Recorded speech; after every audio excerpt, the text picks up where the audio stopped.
Welcome back. It is time for The Lid. The panel is back. Nick, Susan, and Jason. Let's get back to that conversation we were having a moment ago about Kavanaugh and whether or not...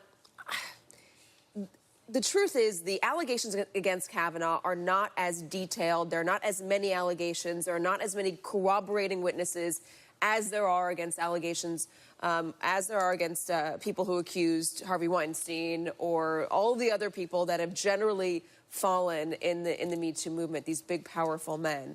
Should that mean that they are less credible and that people should take them less seriously in this scenario? I don't think so. And the reason why is because it's the serial killer thing, right?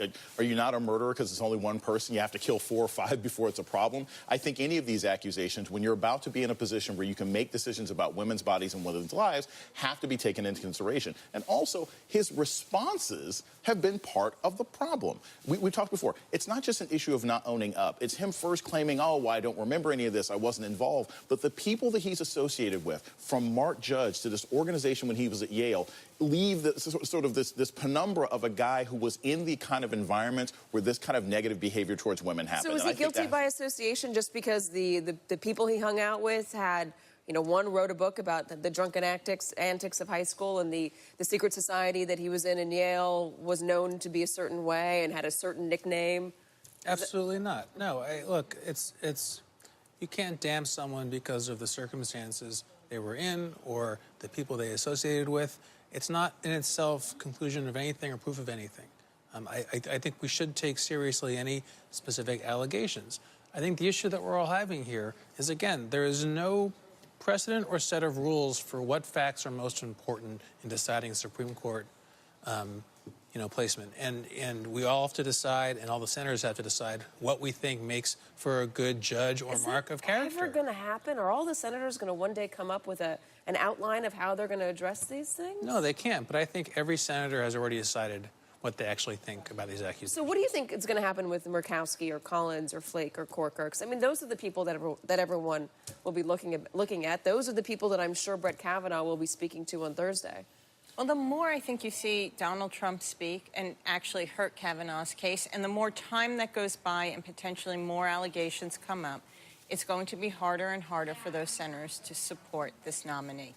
And that's why they're pushing for a vote on Thursday. Because this vote either has to happen Thursday and push it through as ugly as it is, or withdraw, because you can't let this keep cycling through going through the news cycle the way it is. He's getting too damaged. A vote on Thursday or a hearing on Thursday? Have the hearing and then have the vote and move it right through. It's ugly, it's wrong, but politically, it's really their only option unless they're willing to say he should withdraw. If you don't get this done this week, and this becomes a debate question in the Arizona Senate race, where you've got Republican women running. If this becomes a debate question in the Kentucky Senate race, or Tennessee Senate race, this is where it becomes a problem. I don't think they're going to do that. I don't think they're going to be able to get by with this hearing on Thursday, because some of these other witnesses, again, we don't know who these 2 or 3 other people could be. I think you're going to have a real question of, like, well, if we let her in, we have to let the other people in. They're going to delay it, and I suspect sometime in the next couple of weeks, someone is going to call for Kavanaugh to actually just withdraw his own nomination.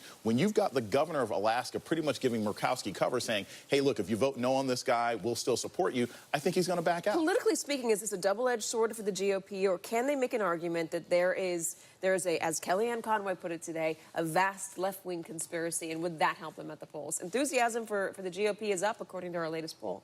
They can try. I don't think it'll work. I do think that placing him on the court is so worthwhile and important to conservatives that it is actually worth risking the House and the Senate, because having a 5-4 majority on the court is worth losing a cycle that they can get back later. This is the capstone to 40 or 50 years of activism on the right to change the composition of the court. If they lose a couple of Senate seats that they win back later, it is not the worst thing compared to that. Speaking of which, if you don't know what Nick is talking about, go back, find the daily podcast about the Federalist Society and Leonard Leo. It is well worth your time. It'll explain everything Nick just said. Nick, thank you very much. Susan, thank you as well. Jason, always good to see you. And we will be right back.